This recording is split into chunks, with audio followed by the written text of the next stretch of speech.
역대 선거에서 호남 지역은 민주당의 텃밭이기도 했지만 시대 흐름과 선거 판세를 점치는 지표 역할도 해왔습니다. 그런데 최근 이재명 후보의 호남 지지율이 신통치 않다는 분석이 나오면서 토론회에서도 쟁점이 됐는데요. 실제로 그런지 팩트체크해봤습니다. 팩트와이 신지원 기자입니다. 호남에서 지지율이 과거 민주당 대선 후보들의 수준에 미치지 못하고 있습니다. 최종 득표율과 아마 지금 지지율을 비교하시는 것 같은데 이제 그건 좀 한번 확인을 해봐 주시면 좋을 것 같고요. 역대 선거를 보면 호남 민심은 민주당 후보의 묻지마식 지지를 보내지는 않았습니다. 이재명 후보에 대한 여권과 지지층의 불안감도 바로 여기서 비롯되는 거겠죠. 그렇다면 실제로 이 후보의 호남 지지율은 과거 민주당 대선 후보들에 비해 낮을까요? 최근 여론조사를 보면 호남 유권자의 이 후보 지지율은 50에서 60% 정도입니다.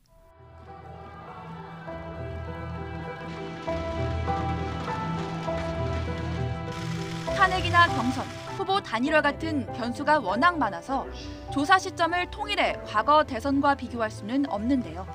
그래서 현재 이 후보의 호남 지지율과 역대 대선 여야 후보가 확정된 시점의 여론조사 지지율을 비교해보겠습니다. 19대 대선 문재인 대통령의 호남 지지율은 최근 이 후보와 비슷하고요.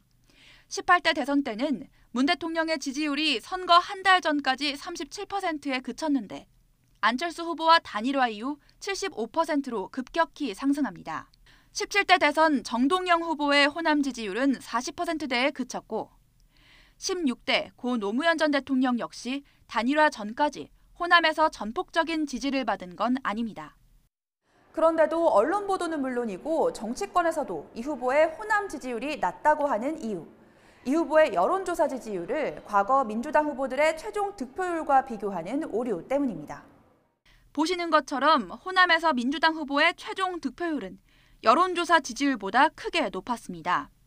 50% 안팎의 지지율이 훨씬 높은 득표율로 이어지는 현상은 여야 할 것 없이 이른바 텃밭 지역에서 나타나는 공통적 현상입니다.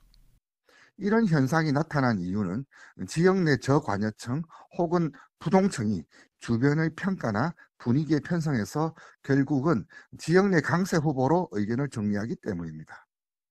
정치권과 언론이 유권자들에게 잘못된 정보를 제공하면 선거 결과에도 영향을 줄 수 있겠죠. 그래서 전혀 다른 성격의 지표인 지지율과 득표율을 단순 비교하는 일은 피해야 합니다. YTN 신지원입니다.